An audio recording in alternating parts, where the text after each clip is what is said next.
Example number 6th. In example number 6th, there is a balance sheet of Mr. Raymond.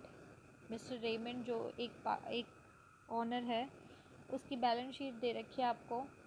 यहाँ पर liabilities और assets दे रखी हैं। फिर आगे कह रहे हैं Raymond with the view to extend his business negotiated with Simon who entered into the partnership on 1 April 2014 को वो ऐड होती है 2:1 के लिए। The arrangement made between them was as follow. इनके बीच में क्या क्या डिस्कशन होता है। फर्स्ट होता है furniture and fixtures are to be taken at 90% of their value. कि फर्नीचर और फिक्सचर की जो भी वैल्यू दे रखी है, यहाँ पे वैल्यू कितनी दे रखी है 50,000 की। तो यहाँ पे 50,000 की जो वैल्यू दे रखी है उसको हम क्या कर देंगे 90% पे ले आएंगे। तो यानी फर्नीचर फिक्सचर्स कम हो रहे हैं। तो फर्नीचर और फिक्सचर कम होने की वजह से हम यहाँ पर क्या करेंगे, इनके रिवैल्यूएशन अकाउंट बनाएंगे। Revaluation account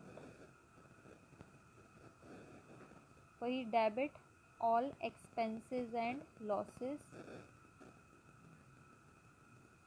credit all incomes and gains. तो यहाँ पे हम क्या कर रहे हैं, यहाँ पे हमें बोल रखा है फर्नीचर और फिक्सचर्स की वैल्यू 90% होनी चाहिए।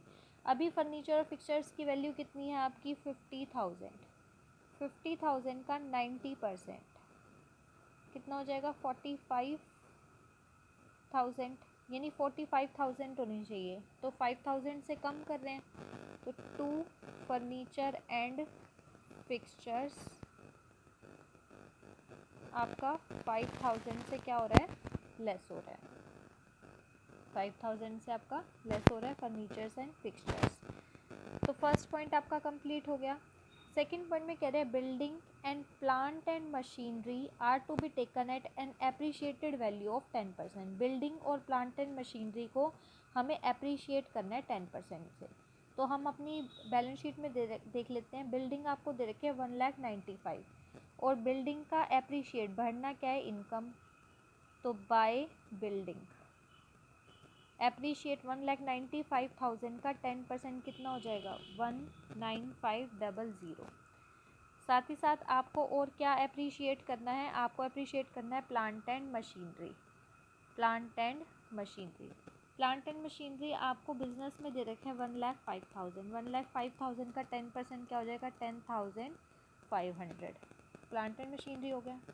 तो आपका सेकंड पॉइंट भी यहाँ पर कंप्लीट हो गया, फर्स्ट भी आपका कंप्लीट हो गया। थर्ड पॉइंट में है 4,000 of sundry debtors are bad. 4,000 जो है वो बैड है, बैड डेटर्स है।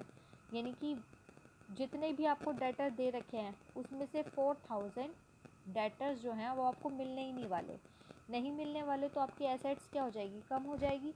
एसेट्स कम हो जाएगी तो यहाँ पर रिकॉर्ड कर देंगे ये क्या है आपके बैड डेट्स। कितने के बैड डेट्स आपके 4,000 के।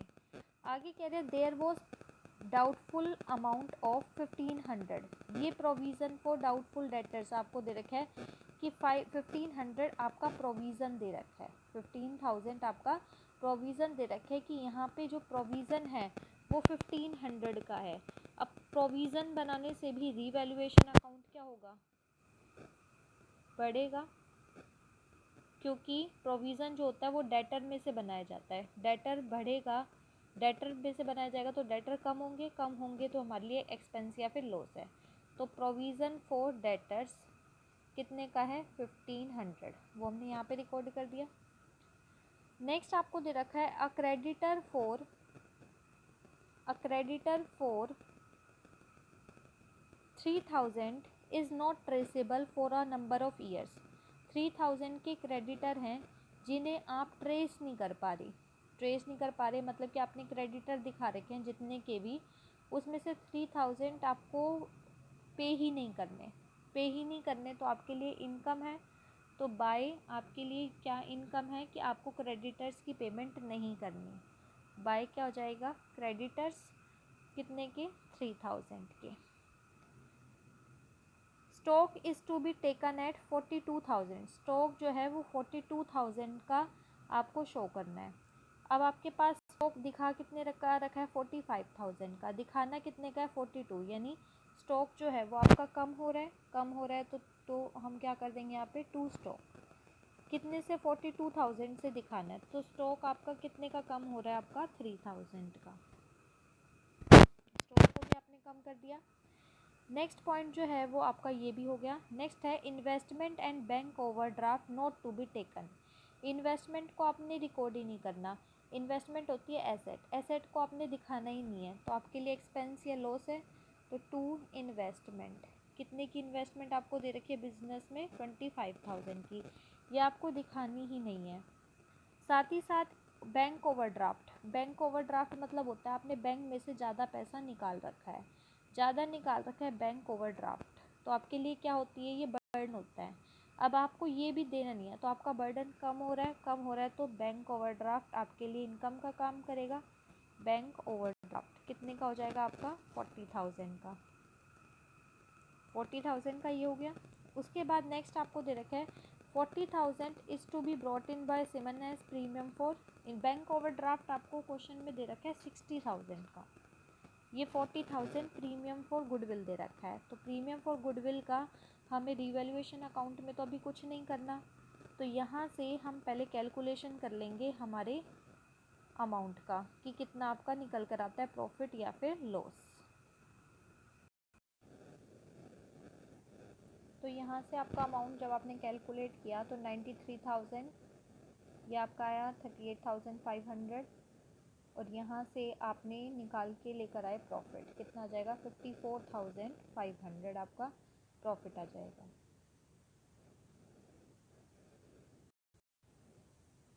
तो 54,500 क्या निकल कर आ गया प्रॉफिट। अब हम बनाएंगे यहाँ पर कैपिटल अकाउंट।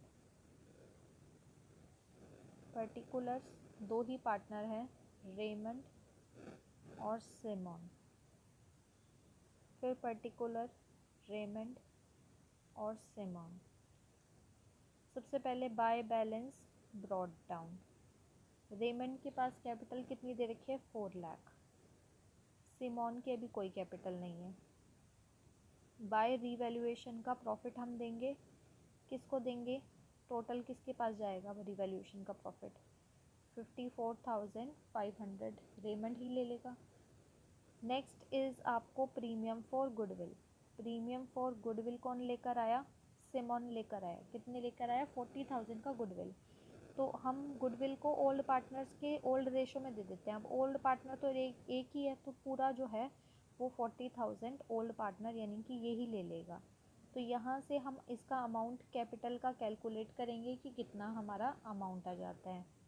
यहाँ से आप इनका टोटल करेंगे तो आपका अमाउंट आएगा 494,500, यहाँ से ये अमाउंट आ गया।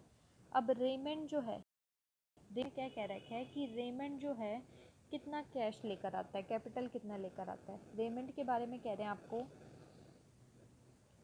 कि रेमंड जो है, देखो यहाँ पे Simon to bring in further cash to make his capital equal to the that of Raymond, यानी रेमंड के बराबर ही सिमोन कैपिटल लेकर आएगा। तो यहाँ पे अगर हम देख ले तो सिमोन कितना कैपिटल लेकर आएगा बाय बैंक अकाउंट, जितना इसका है 494,500, तो इतना ही सिमोन लेकर आएगा। तो टू बैलेंस ब्रॉट डाउन 494,500 और 494,500, ये इतना ही कैपिटल लेकर आएगा 494,500 का। ठीक है, यहाँ से इनकी कैपिटल निकलाई कि इतनी इतनी किसकी है, रेमंड की, इतनी सिमोन की है। तो यहाँ से कैपिटल अकाउंट भी आपका कंप्लीट हो गया।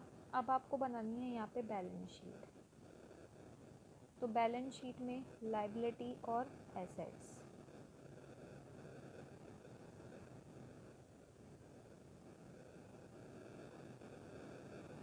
लायबिलिटी और एसेट्स, लायबिलिटी में क्या डालेंगे आप, कैपिटल में जितना अमाउंट दे रखा है किसका, रेमंड का और सिमोन का, कितना है 494,500, 494,500, तो 989,000, ये इसका आ गया। बिल्स पेबल दे रखे हैं 15,000 के। क्रेडिटर्स आपको दे रखे हैं, यहाँ पे क्रेडिटर्स आपके दे रखे थे 50,000 के। तो 50,000 के क्रेडिटर्स में से कुछ आपके कम भी हो गए थे, तो उसके हिसाब से 47,000 क्रेडिटर्स के। प्लांट एंड मशीनरी आपने कम किया था, जितना किया था उस हिसाब से इतना आ जाएगा। बिल्डिंग भी आपने अप्रिशिएट किया था तो बढ़ाकर दिखाएंगे जितना है। फर्नीचर एंड फिक्सचर्स को आपने कम किया था 5,000 से, तो 5,000 माइनस 5,000, 50,000 माइनस 5,000, 45,000। स्टॉक भी आपका क्या हुआ था, यहाँ पे अप्रिशिएट हुआ था, स्टॉक आपका डेप्रिशिएट हुआ था 3,000 से, तो स्टॉक आपका 42,000। डेटर में अमाउंट देखो, डेटर में बैलेंस शीट में डेटर कितने दे रखे हैं। सबसे पहले तो बैलेंस शीट में डेटर्स देखो, आपके दे रखे हैं बैलेंस शीट में डेटर 40,000 के। लेकिन 40,000 के जो डेटर दे रखे हैं उसमें से 4,000 के बैड हैं, 4,000 आपको मिलेंगे ही नहीं, तो 4,000 माइनस किया तो यहाँ पे कितने दिखाएंगे 36,000।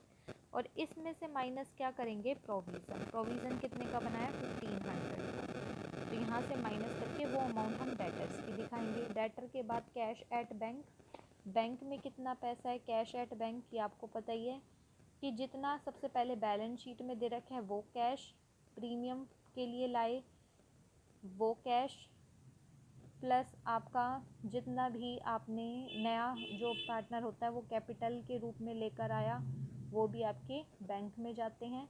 तो ये अमाउंट आपका बैंक में टोटल आ जाएगा 599500। फिर आप टोटलिंग कर देंगे और बैलेंस शीट आपकी कैलकुलेट हो जाएगी।